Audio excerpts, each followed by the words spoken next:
Hello, Nikki here, your official INTJ female and a dating expert. So, this video is specifically for all of you non INTJs who have messaged down in my comments about an INTJ that you are interested in, or you have dated, or you want to date. And I thought I would dedicate a whole video of some important things to remember when you are interested in an INTJ. Now, I think it's important to note before starting this video officially that not all INTJs are copy and paste of each other, so I can't say what is going on in your INTJ's head.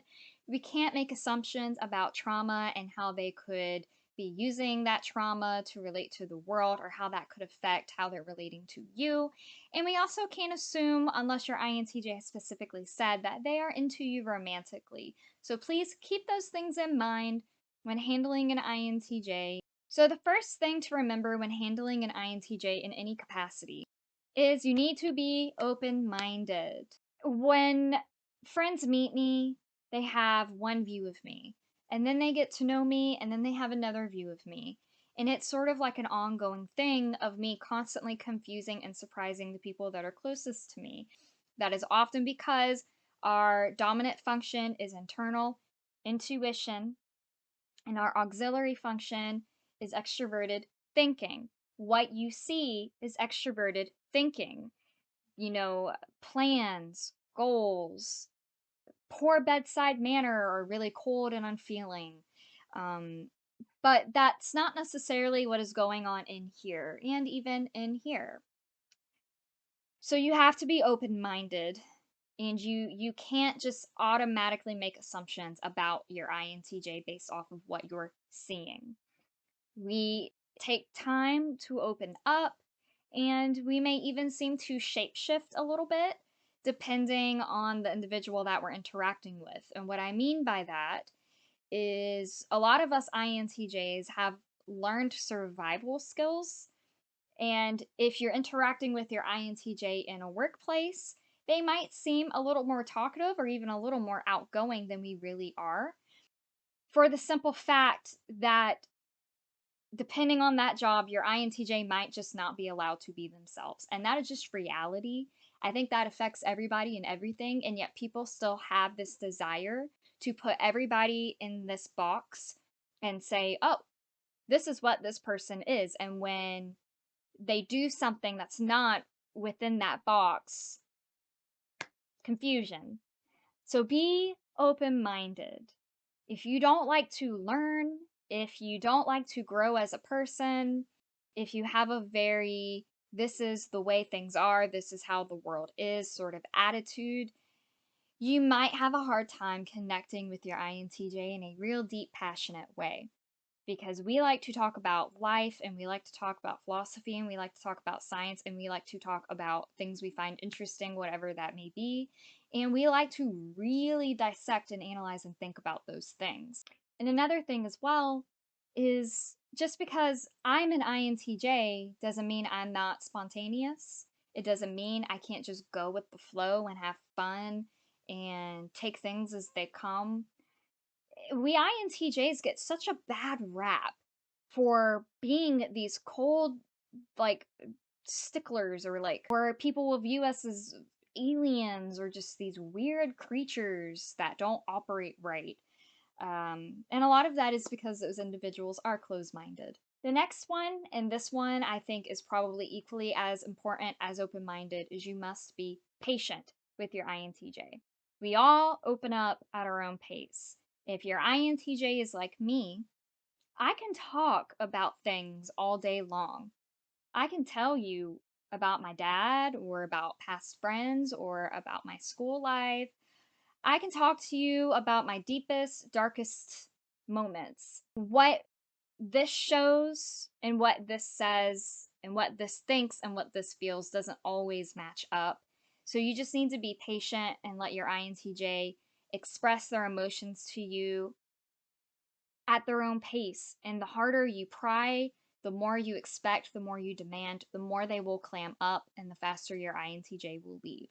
You just have to be patient. I mean, unfortunately, there's no way around it. Another thing is INTJs don't necessarily care if you have the same interest.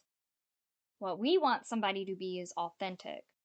So if you like sports and you don't necessarily care about academics, but you know your INTJ does, please don't pretend to like those things for your INTJ. One, we will see right through you. Two, we will correct you if you're wrong. We may even criticize you if we realize that you're lying or pretending to be into something that you're not actually into to impress us. We won't respect that. But what we do respect is somebody that has their own passions, has their own interests, and pursues those passions with everything that they have, regardless of what they may be. So lead with that. And show interest, of course, in your INTJ's passions. If your INTJ is interested in you, they will be interested in what you have to say, even if it's something they don't particularly care about. And if your INTJ brings up something that you have absolutely no idea what that is, what that means, what they're talking about, if your INTJ is mature and genuinely into you, they will like it when you ask, "What does this mean? Can you explain this to me? I haven't read about that. What was that about?" And that is a great way to get us talking because we don't like to talk about our emotions, but we sure love to talk about things that we have learned. It's also important when dating any introvert, but especially an INTJ, to have confidence to be by yourself. We love to be by ourselves. If we're with someone in a relationship, it's not out of a desire of needing to be with someone. It's because we want to be with that particular person and we enjoy their company. But even then, we have responsibilities and we don't want anyone to get in our way or to criticize us for needing to be alone. Or this has happened to me a lot with friends and also with relationships because I especially require a lot of alone time. And when I mean alone, I mean nobody in the house. Which could seem a little severe to some. And if you're an extrovert, that might be a little more difficult long term for you to handle.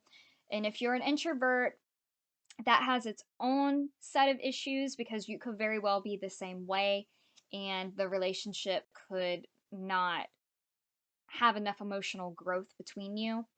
But either way, if you have the confidence to be alone, if you have the confidence to be yourself, if you're okay entertaining yourself or going out with your friends, if you're okay with your INTJ entertaining themselves and going out with their friends without you, you will have an easier time dating your INTJ. Now, this one, you must understand the difference between somebody having no emotions and being cold and unfeeling and not caring about your emotions, and somebody that is just guarded, cautious, and introverted. An introverted person is not somebody that is just going to tell you everything that they're feeling. That doesn't happen. But if they're like me, they might have the ability to tell you in a very logical, detached sense. And that's often been viewed by others as like me being cold and emotionless. And we INTJs are often faced with very similar misunderstandings. INTJs are not cold and emotionless with the inability to empathize with others and an inability to process their emotions in a healthy fashion. Just because we take things that bother us and we think about why that bothered us and then we work through it ourselves does not make us cold and emotionless. So please just keep that in mind. And also keep in mind that if your INTJ says something, that it could actually genuinely be bothering them. Um, like if your INTJ says, "I had a bad day because somebody messed with my Excel spreadsheet and I spent 3 hours having to fix it." Odds are they're very genuinely annoyed by this, even if they're not showing it. And a lot of other personality types, so just watch out for that. And lastly, do not idealize your INTJ.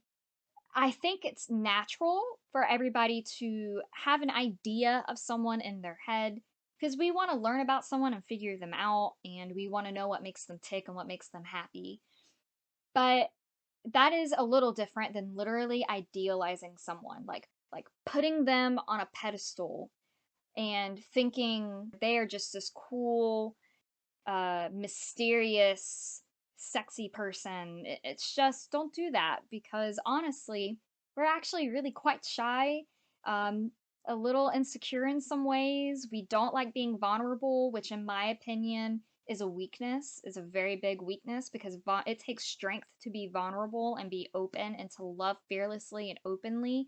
And we INTJs very much guard our soft, squishy hearts. And in a relationship, we just want somebody that will see us for who we really are, that will see our strongest aspects and admire and respect them, but also see our weakest aspects and cherish them, nourish them, protect them as well.